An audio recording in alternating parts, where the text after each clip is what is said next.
Audio ready. Kamera 1. Kamera 2 ready. Kamera rolling. Action. Selamat datang para pemirsa dan pendengar, kembali lagi bersama kami di acara Podcast Kopi Kuy, Departemen Aksi Strategis Himpunan Mahasiswa Fakultas Hukum UPH 2022-2023. Pada episode kali ini, saya selaku moderator dari acara Podcast Kopi Kuy akan memperkenalkan diri. Saya Eklesia Nauli, mahasiswa Fakultas Hukum Angkatan 2021. Pada episode kali ini kita ditemani oleh dua orang teman nih ya guys, yang gak kalah asik. Coba ya, kira-kira siapa ya temennya? Ini dia Valerie dan April. Tepuk tangan dulu dong. Tepuk tangan dulu. Jadi boleh diperkenalkan ya, Valerie dan April ini berasal dari unit kegiatan mahasiswa apa di Fakultas Hukum UPH? Silakan. Oke, mulai dari aku ya. Halo semuanya, nama aku Valerie Gasyeltang dari salah satu UKM di FH, yaitu DEN FH UPH. Dan aku di sana sejak tahun pertama, which is berarti udah setahun ya Pel ya, udah setahun kan. Nah, di sana aku menjadi salah satu anggota dari divisi debat.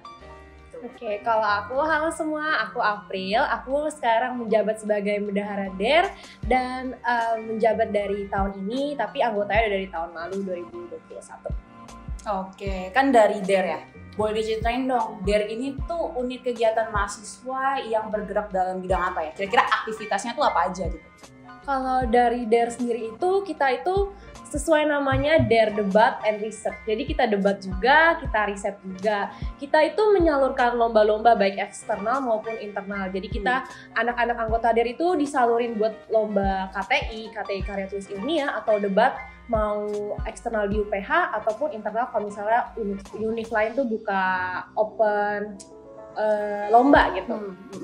Nah dari kita sendiri itu kegiatannya itu, terus di DER-nya sendiri itu juga kayak misalnya ada kegiatan-kegiatan baru seperti misalnya sparring 2 bulan sekali, itu namanya by monthly sama pros and cons.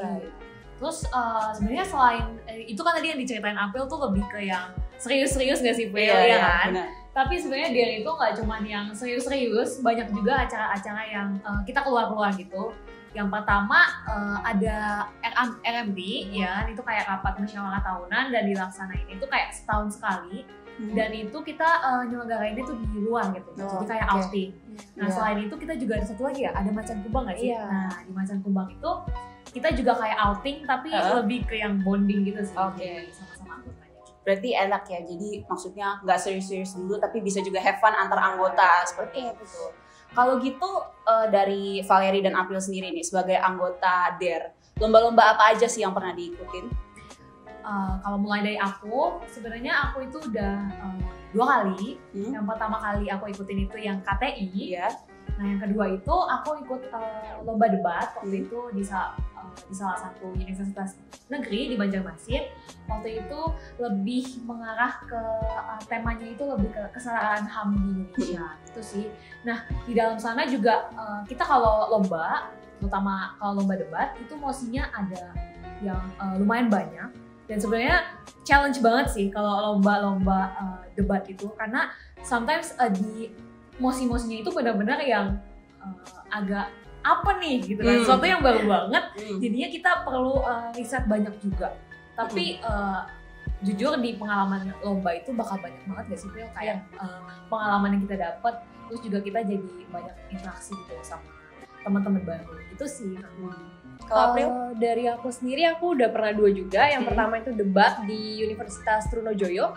Yang satu lagi itu karya tulis ilmiah di Parahyangan, Bandung.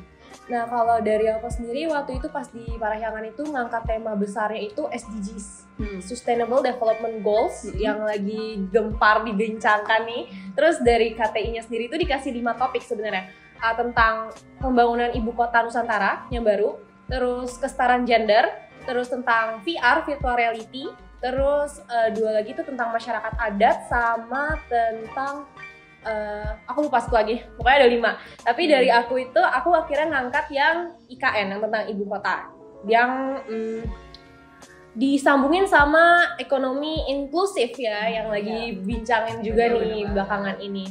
Terus kalau misalnya dari aku sendiri, kalau misalnya dari DER itu kalau misalnya dari Valeri dapat pengalaman, kalau dari aku itu kita tuh jadi bisa lebih bonding ya, terutama sama alumni-alumni, karena biasanya itu kalau misalnya kita lomba itu nggak terjun bener-bener kayak bertiga nih, bener-bener terjun bertiga gitu, enggak, kita tuh kayak dibantuin sama alumni-alumni, ya bahkan yang udah kerja, yang dari angkatan pertama tuh masih mau ngebantuin kita lomba.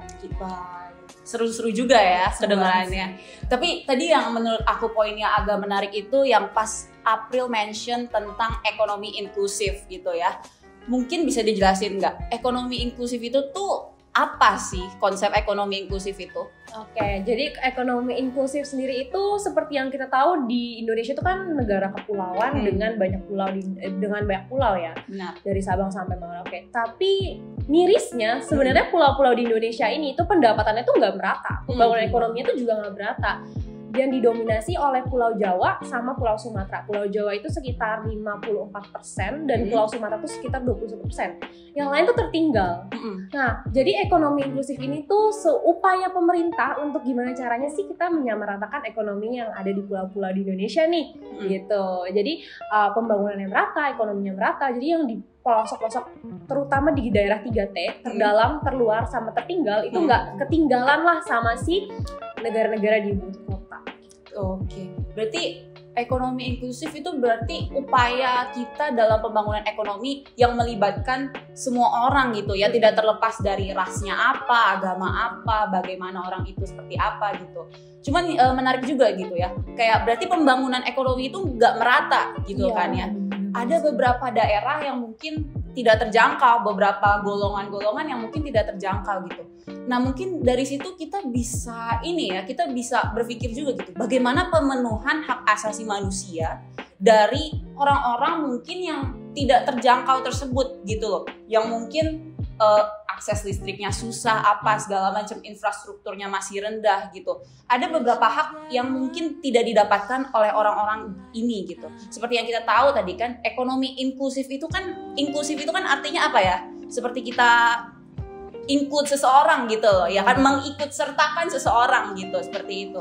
Nah, bagaimana orang-orang yang tidak diikut sertakan tersebut gitu? Menurut Valeri seperti apa? Nah, menurut aku sebenarnya kita udah jelas gitu ya. Kalau ngelihat dari perspektif HAM gitu, kan di HAM ini kan udah ada undang-undangnya juga kan. Maksudnya kan kayak secara legalitas tuh udah jelas banget sebenarnya. Nah, aku ngasih contoh aja nih ya. Misalnya di dalam salah satu pasal gitu ya, di dalam undang-undang HAM, itu di dalam pasal 38 undang-undang HAM itu udah diketekenin banget deh, pokoknya setiap orang itu sebenarnya berhak dengan bebas memilih pekerjaan yang disukainya dan berhak pula atas syarat-syarat ketenagakerjaan yang adil. Maksudnya di sini tuh berarti semua orang kan harusnya punya bisa include gitu dalam suatu ekonomi gitu, ekonomi di Indonesia. Nah, dan kadang gitu ya, kita kan juga bisa ngelihat dari sisi lapangan kerjaan. Kadang tuh di ibu kota atau di perkotaan itu lebih banyak, lebih punya kesempatan, lebih punya chance-nya lebih gede. Apalagi di Pulau Jawa ya. Bener banget kan, makanya jadinya banyak banget kan orang-orang dari pulau lain gitu. Mimpi mereka ya, gue maunya ke Jakarta, gue maunya ke Jawa, iya kan? Benar. Padahal menurut aku pribadi, mindset kayak gitu tuh sebenarnya kayak rancu banget loh. Kita Indonesia itu bukan Pulau Jawa, iya kan? Benar. Kita Indonesia bukan Jakarta. Iya. Jadi kita tuh harusnya pemerintah lebih muter otak dengan orang-orang punya mindset seperti itu. Harusnya pemerintah muter otak, kok begini ya? Maksudnya ini kan sebuah masalah banget gitu. Kenapa orang-orang jadinya berfokus dari segi pembangunan, dari segi penyediaan lapangan kerja itu pengennya di Jawa, Jakarta, itu terus gitu. Benar. Jadi harusnya kita lebih menyediakan gitu. Kita harus membangun setiap daerah, mulai nggak di Jawa doang, dan juga lebih memeratakan lapangan pekerjaan gitu sih. Kalau gitu berangkat dari fenomena tersebut gitu, orang-orang yang mungkin atas beberapa alasan gitu ya tidak terikut sertakan gitu kan.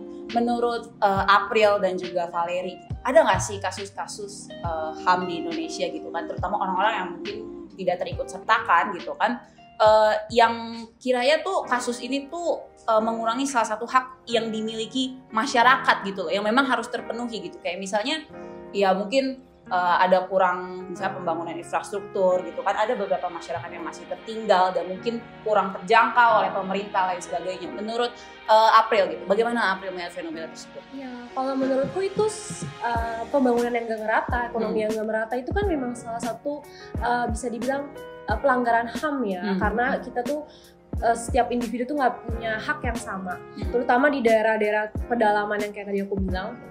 Nah, kalau misalnya dia nggak bisa dapat ekonomi yang baik, gimana dia hidup? Apalagi kita tahu sekarang lagi inflasi, ekonomi lagi susah, terus dia makin susah gara-gara nggak ada kerja gitu kan. Terus kebutuhan pokok, telur naik, bensin naik, gimana tuh gitu kan? Harusnya pemerintah bisa lah mengupayakan gitu ya. Kalau misalnya sandang papan pangannya aja mereka nggak bisa afford, nggak bisa beli, gimana kebutuhan-kebutuhan lain gitu. Jadi harusnya tuh pemerintah udah bisa mikir lah gimana caranya kita bisa menyamaratakan semua pendapatan di daerah, ekonominya, terus chance untuk mereka bekerja, dan gimana cara mereka tuh bisa effort lah itu barang-barang at least kebutuhan pokok mereka lah yang sekarang tuh bener-bener lagi gempar banget, bener-bener pada naik gitu. Kalau menurut Valerie bagaimana? Kalau dari aku, mungkin kalau soal ketimpangan bener banget sih tadi ya Mas Edi sampaikan April. Kita kan kadang kalau ngelihat di daerah-daerah terpencil, kadang tuh gimana ya? Kita sebagai orang yang menurut aku privilege juga gak sih? Kita lahir gede di kota besar, jadi kadang tuh kita kalau ngelihat, oh kalau misalnya gue di posisi mereka gitu, istilahnya kita secara gimana ya, secara ekonomi tuh kita kayaknya rasanya kayak mereka tuh lebih harus bersusah payah, benar gak sih? Benar.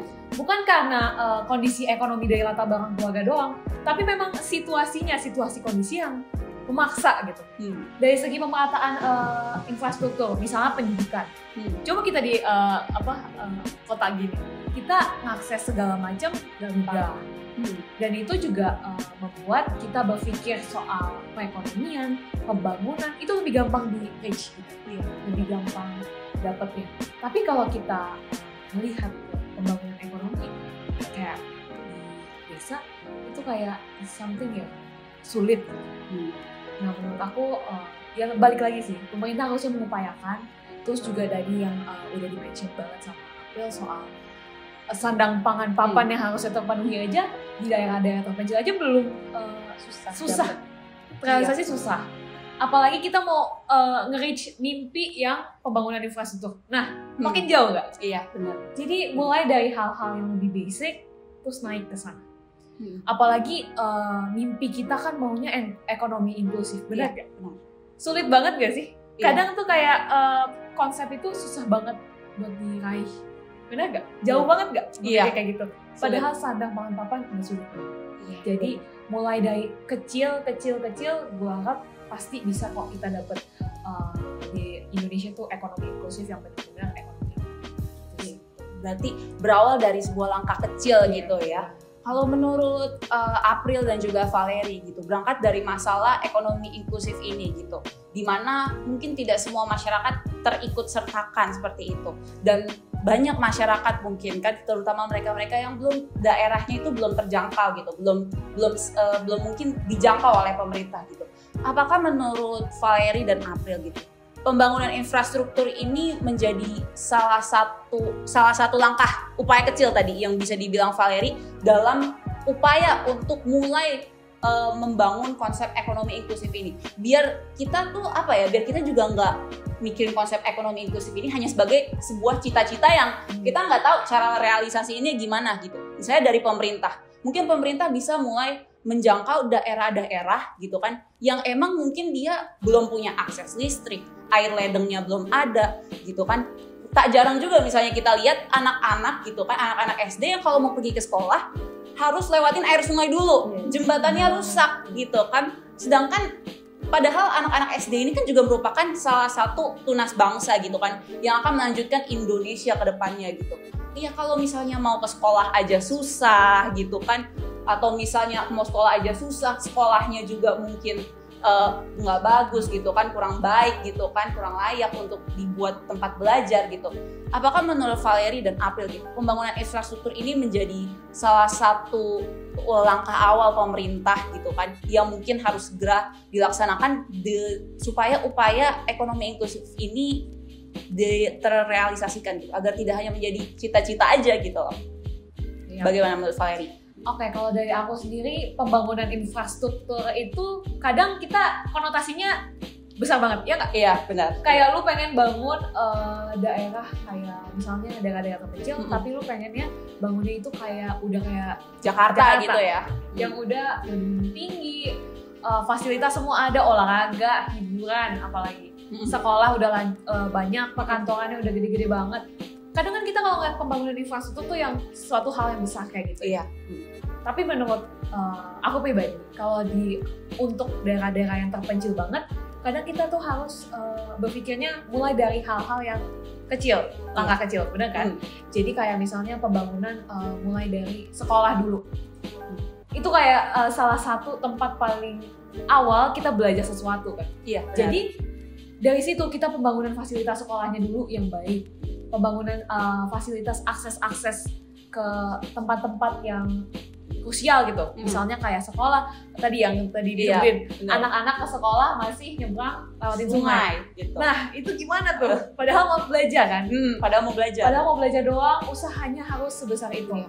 Jadi mulai dari situ pembenaran jalan, akses jalan yang lebih mudah, terus akses ke tempat-tempat tempat-tempat tertentu itu pokoknya mudah gitu, mudah untuk dilewati gitu istilahnya sama masyarakat. Mulai dari itu pembangunan sekolah, terus juga akses kayak listrik segala macam, terus juga akses listrik aja nih masih susah gitu. Apalagi akses yang kayak kita di sini internet. Lebih mabok lagi nggak tuh? Iya. Lebih jauh lagi kan? Lebih jauh lagi jangkauannya. Iya, jadi mulai dari step-step yang kecil. Gak harus pembangunan infrastruktur yang langsung gede. Langsung ada MRT gitu kan. Jauh banget gitu. Jauh. Nah menurut aku pribadi mulai dari hal-hal sekecil itu aja sih. Kalau menurut April bagaimana? Iya, kalau menurut aku pembangunan tentu aja bisa nopang ekonomi ya. Justru dari pembangunan ini yang bisa nopang ekonomi. Kalau misalnya akses, misalnya orang kirim barang dari pulau lain ke pulau lain itu, terus segitu jalannya masih sempit, masih lumpur, masih apa, itu kan susah tuh ya buat masuk ke pedalaman ya. Terus benar kata Valerie, sekolah, mungkin rumah sakit kesehatan juga harus ditinjau ulang di daerah-daerah pedalaman. Terus menurut aku kalau di Indonesia sendiri tuh kalau misalnya ada pembangunan yang gede-gedean tuh langsung kayak gencar banget. Misalnya contohnya ibu kota kita yang di Kalimantan yang baru ini kan pembangunan langsung gencar-gencar banget, tanpa memperhatikan kondisi-kondisi daerah lain yang sebenarnya kayak lebih butuh gitu loh. Urgensi. Iya, kayak ada nih daerah-daerah pelosok lain tuh yang lebih butuh dibanding kita gencar-gencaran tuh bener-bener mindahin ibu kota lah ke IKN gitu. IKN tuh kan dibuat tuh megah banget ya. Kalau misalnya dilihat dari peta konsepnya tuh bener megah banget kan. Jadi ibu kota Jakarta dibagusin, ibu kota IKN dipindahin dibagusin juga, tanpa melihat kembali tuh ke daerah-daerah yang sebenarnya tuh benar-benar kayak urgensi banget nih. Sekolahnya yang banjir lah, sekolahnya yang roboh lah, terus kayak jembatan yang kayak tadi dibilang susah. Terus kayak kita tahu kalau misalnya daerah-daerah timur itu bahkan Indomie aja tuh harganya tuh lebih mahal daripada di ibu kota gitu loh. Itu kan suatu hal yang kayaknya harus urgensi lah, harus benar-benar diratain lah di se-Indonesia gitu.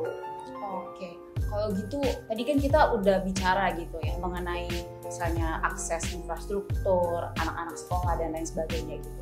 Cuman di konsep ekonomi inklusif ini, kita kan juga tidak bisa melupakan kaum-kaum yang memang misalnya difabel gitu kan. Dan kita juga nggak bisa kita juga nggak bisa mengelak akan adanya ketimpangan gender gitu kan, karena sekarang gini, konsep ekonomi inklusif itu kan kita mau mengikut semua orang gitu kan, baik itu mau dia cowok, cewek gitu kan, dan kaum difabel sekalipun gitu kan.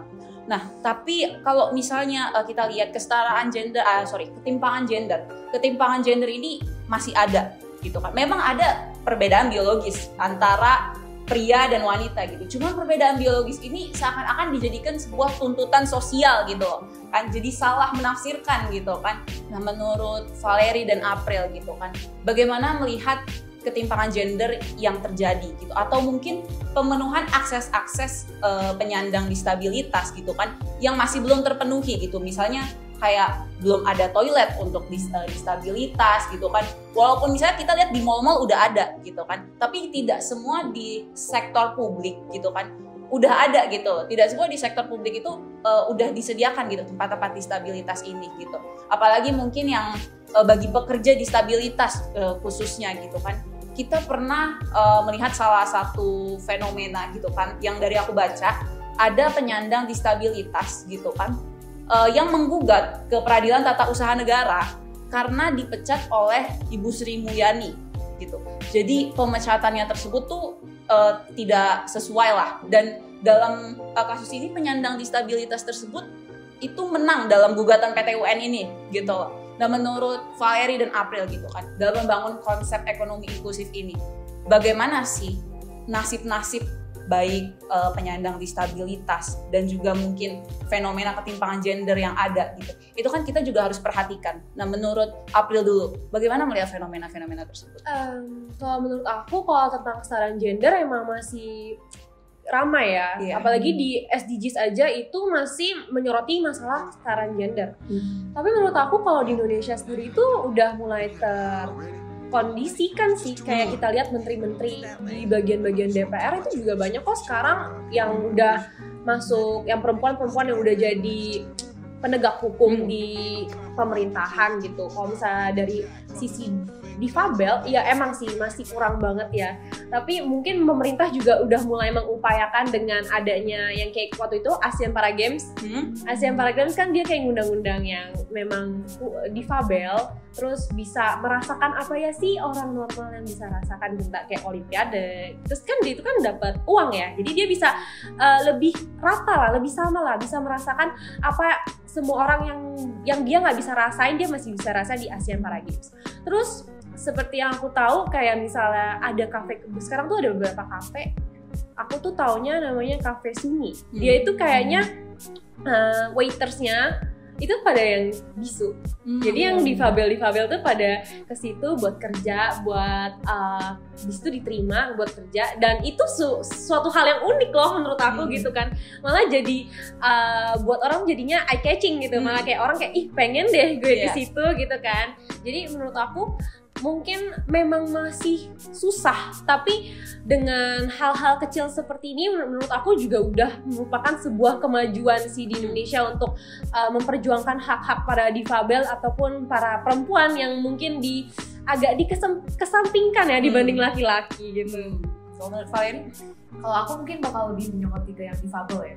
Karena kalau ketimpangan gender, mungkin sekarang orang udah mulai sadar, benar gak? Iya, benar. Jadi kayak perempuan-perempuan pun sekarang kalau di pekerjaan gitu lebih berani gitu ya. Jadi udah mulai ada kesadaran. Jadi dari sisi orang yang mempekerjakan pun jadinya udah oke, kesetaraan itu harus benar-benar disediakan. Gak boleh lagi ada ketimpangan antara perempuan dan laki-laki. Cuman yang jadi masalah itu kayaknya lebih ke ketimpangan yang disabilitas ini. Karena kan gak banyak dibicarakan, betul gak? Dan kita pun cara pandang kita, mindset kita, apalagi mindset orang-orang yang bekerja di workplace gitu, orang-orang yang mempekerjakan, pasti kan memandangnya oke, disabilitas nih, mau dipekerjakan sebagai apa? Pasti kayak gitu kan. Jadi menurut aku dalam mengembangkan ekonomi inklusif ini harusnya bagi pekerja yang non disabilitas dengan orang disabilitas sama-sama diberikan wadah. Tadi kan udah dijelaskan sama April bahwa ada salah satu tempat nih workplace yang udah nyediain pekerjaan untuk orang-orang disabilitas, di mana orang disabilitas akhirnya dibolehin kerja dan ya dikasih pekerjaan gitu. Dan bergeraknya juga sesuai dengan kemampuannya. Kadang kan kita kalau pekerjaan memang melihat kemampuan, ya. Tapi kalau kemampuannya ada, cuma tidak diberikan wadah, gimana? Iya, benar. Makanya lebih memberikan suatu wadah, gitu. Wadah bagi disabilitas. Karena kan kalau non disabilitas, wadahnya udah banyak banget. Iya, benar. Setiap tempat pekerjaan lebih mencarinya orang-orang yang non disabilitas. Iya. Nah, sekarang pertanyaannya bagaimana memberikan suatu wadah. Dari pemerintah pun harusnya gencar dengan hal ini menurut. gue pribadi. Jadi nggak cuma orang-orang dari workplace juga, tapi kalau pemerintahnya pun udah speak up tentang ketimpangan disabilitas dalam workplace, dalam tempat kerja, harusnya orang-orang yang mempekerjakan juga pasti akhirnya menyadari dan menyediakan suatu. Ya, oke, baik. Bagus-bagus juga ya. Aku juga dengarnya dapat insight-insight baru gitu. Oke, berarti ekonomi inklusif ini kan kita nggak mau ya, seperti yang udah aku bilang tadi kan, nggak mau cuman hanya menjadi cita-cita yang nggak tahu tujuan direalisasikannya seperti apa gitu. Kalau menurut April dan Valerie gitu, urgensi mengikat apa ya untuk mengimplementasikan ekonomi inklusif di Indonesia ini yang selaras gitu dengan penegakan hak asasi manusia gitu? Apakah ada urgensi mengikat gitu dalam pembangunan ekonomi inklusif ini? Ya. Kalau aku balik ke cita-cita negara Indonesia aja deh. Coba kita flashback, kita ingat-ingat lagi. Cita-cita negara kita tuh apa sih? Kesejahteraan, benar gak? Ya. Kita istilahnya dilihat atau bisa dikatakan sebuah negara yang sukses. Sorry ini bahasanya sukses, tapi kan kita dilihatnya kadang negara sukses itu kalau masyarakatnya itu secara ekonomi, secara finansial itu free, freedom of economy gitu istilahnya. Tapi ya justru ini, kenapa kita harus ekonomi inklusif, kenapa kita harus memeratakan ekonomi?